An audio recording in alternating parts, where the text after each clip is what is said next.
On a mild spring night in late April, The school board is now starting to recognize the power of the marginalized communities, and because of that, they're starting to put down these laws on them, and that is so harmful. parents, students, and teachers from across the Anoka-Hennepin school district assembled outside the Sandberg Center to protest proposed cuts in diversity, equity, and inclusion programs. I'm here to support my students. We have a duty to fight for our freedom! We have a duty to fight for our freedom! We have a duty to win! It's just very impressive to see how quickly they were able to mobilize and organize to a cause that is very close to their hearts and close to our community as well. This student-led gathering numbered in the hundreds.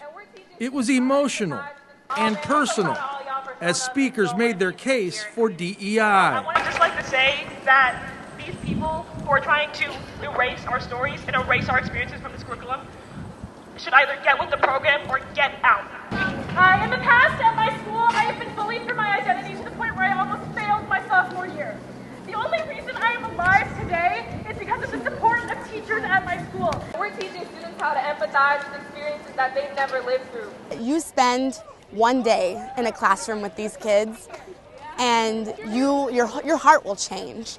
It's not necessarily about maybe like labels or certain types of groups and things that have been somewhat politicized, but it's more so seeing people for who they are. Most of these youngsters from the trans or minority communities believe they are being targeted for just being themselves.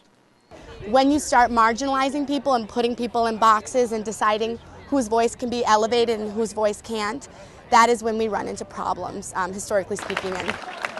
After the protest, the gathering moved inside for a school board meeting that produced strong opinions from both sides of the spectrum, as approximately 70 people spoke.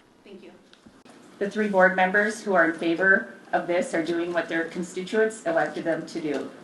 I want to encourage the board to come together and find common ground. Keep the social justice issues out of the classroom and focus on academics. These affinity groups cultivate a sense of family within their ranks. I can say personally from my experience as a leader of my school's Black Student Union, I felt like I've been able to find people who have a shared lived experience to me, which I think is very valuable for a student's cognitive development. In conclusion, I urge the board to reconsider the proposed removal of diversity and equity initiatives from our school. By preserving and strengthening these initiatives, we can affirm our commitment to creating an inclusive, equitable, and enriching educational environment for all students, and understand that diversity and equity is not a part of Anoka-Hennepin, it is Anoka-Hennepin. The conservative members of the school board will have you believe that the key to the budget deficit is cutting programs for students by students. But students need these programs to have a fulfilling and safe space for education. This budget discrimination is clear, using the facade of a budget deficit to push political agendas that attack students' identities and livelihoods. I ask you, what money does taking down cultural flags save? How much money does not respecting identities earn?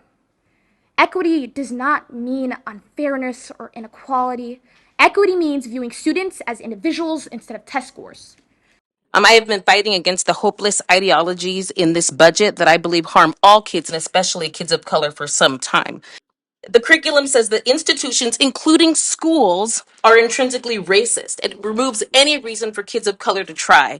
The result is, for kids of color, it deprives them of the agency they need to reach their fullest potential. And for white kids, it results in guilt, resentment, or avoidance.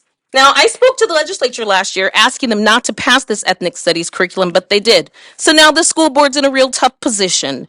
I agree with removing these divisive ideologies from the classroom. These ideologies are divisive, racist, sexual, and gender confused. These things are causing more distractions. They also teach racial biases and views that one race is an oppressor to all. We're a proud Native American and LGBT family, and I don't want my kids taught they're oppressed beings. This is damaging to their self-esteem. I teach them they can do anything they set their mind to with some hard work. I've heard of minority kids giving white kids their Venmo accounts for reparations. This is absolutely ridiculous. Valerie Holtis, president of the Teachers Union, even went so far as to say the 3 conservative members, Zach Arco, Matt Audette, and Linda Hochman have no business being on the board. Threatening to impede the ability of a district to operate and provide students with an education over an ideological tirade undermines every aspect of the work that board members are supposed to engage in. This behavior must stop for the sake of all students in ISD 11. The list is nothing more than an extremist rant that flies in the face of our laws, facts, data, and basic human decency.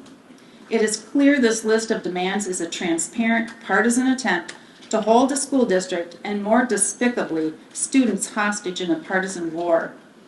Our students deserve an education they can access regardless of their race, gender, sexual orientation, language abilities, disability status, or any other identity.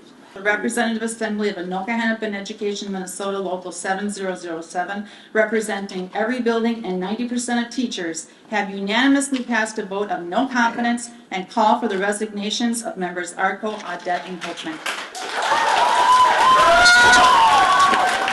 As I observe tonight's crowd, the presence of so many students confirms my suspicion that the spreading of misinformation and it's inciting some misplaced activism. How I wish the gathered students had shown their outrage that so many of our students are woefully unprepared for their future. Maybe that they express some outrage that the achievement gap is evidence that our minority students are not receiving the quality education they deserve. I disagree with the notion that our students are not being educated for success. I think you could see our students tonight, how they presented themselves, whether you agree with their message or not, and that is proof that these students are well prepared, well spoken, and presented very well. An Anoka-Hennepin spokesperson reports that the impasse was resolved at the end of a work session on Tuesday night. There are still details to be ironed out, but a July 1 school shutdown is not likely. In Anoka, I'm Eric Nelson, North Metro TV News.